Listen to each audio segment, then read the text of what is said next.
من حياة لوط أنا بتعلم إن نمط الحياة اللي أنا بعيشه بيأثر على بيتي وعلى أسرتي 100%. لوط لما جاء يسيب إبراهيم وينفصل عنه ما فكرش يسأل ربنا خالص، ما سألوش أروح الحتة دي ولا أروح الحتة دي، ما انشغلش بإرادته، لكن اختار لنفسه. الكتاب يقول إن لوط كان بار لكن ما كانش حاسم. أعرف منين الجملة دي؟ أعرف لما بيقول إنه كان لوط يعذب نفسه البارة يوما فيوما بالأعمال الأثيمة بالسمع والنظر. الجو المحيط بيه صعب جدا بس هو مش منتصر عليه، هو كان بيتعذب في هذا الجو. لما الملكين جم علشان يطلعوا لوط من سدوم وعمورة، تلقي إن الكتاب يقول لنا إنه توانى، ما خرجش على طول، لدرجة إن الملاك مسكوا بإيده عشان يخرجوا. مفيش حس روحي للخطر اللي عليا ولا على بيتي. كمان هتلاقي إنه لوط لما جاء يخرج الملاك قال له روح للجبل اللي هناك ده. لوط قال له لا معلش ده بعيد، ينفع أروح للقرية الصغيرة اللي اسمها صوغر؟ قال له روح مش ههلكها. وربنا في كل ده ماشي مع لوط بشويش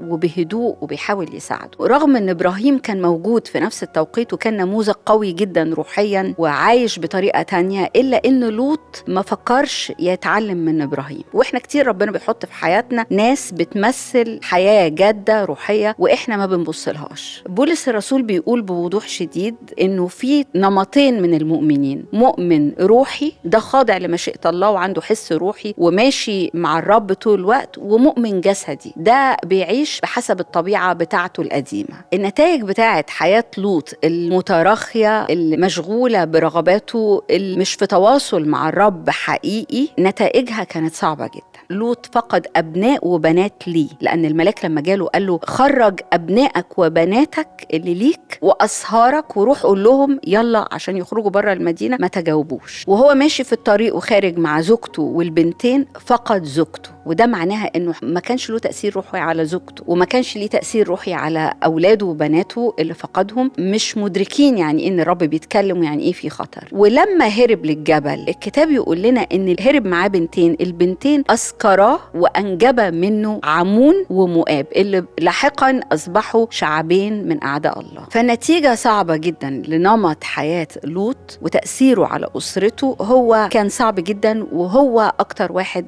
كمان اتأذى لما شاف إن كل أولاده مأذين. الخطورة الكبيرة إنك بتلاقي إن الكتاب بيقول إن لوط شاخ، البنات قالوا أبونا شاخ. لوط شاخ على هذه الحالة الروحية لأنه ما أخدش موقف وما انتبهش وما تعلمش الحاجات اللي ربنا بيتكلموا فيها. في المقابل بفكر في نوح عاش وحواليه برضو جو يمكن أكثر شرا من الجو اللي عاش فيه لوط. الكتاب يقول إن الرب تأسف في قلبه إنه عمل الإنسان، جاب قضاء طوفان على كل الأرض. الجو اللي عاش فيه نوح أصعب بكتير، لكن لأنه كان في مشيئة الرب الكتاب بيوصف نوح بشكل تاني خالص. الكتاب بيقول إن نوح بار بشكل تاني، قال إنه كان كارزا للبر. مش بس إنه كان بار، لوط معرفش يربح أولاده ولا أسرته، لكن نوح أيوة ما ربحش ناس من بره لكن ربح كل أولاده وزوجته وزوجات أولاده. وده جميل بيدينا صورة واضحة إزاي إحنا يبقى لينا تأثير على بيوتنا وحتى على بيوت أولادنا اللي بتتفتح بعد كده. نوح رغم إنه كان في الأجواء الصعبة دي لكن الكتاب ما بيقولش عليه إنه كان بيعذب نفسه وسط الأجواء دي، لكن الكتاب بيقول إنه كان مرتاح وكان بيكرز وكان منشغل بعمل الرب. نوح كان حساس جدا روحيا، فالكتاب يقول إنه لما أوحي إليه أطاع إنه يبني فلك. ودي مسؤولية روحية على كل حد فينا إنه يبقى حساس للروح القدس. أنا عايزة أقول إن إحنا مسؤولين، عندنا مسؤولية روحية على بيوتنا، والمصير الروحي لأولادنا ده مسؤوليتنا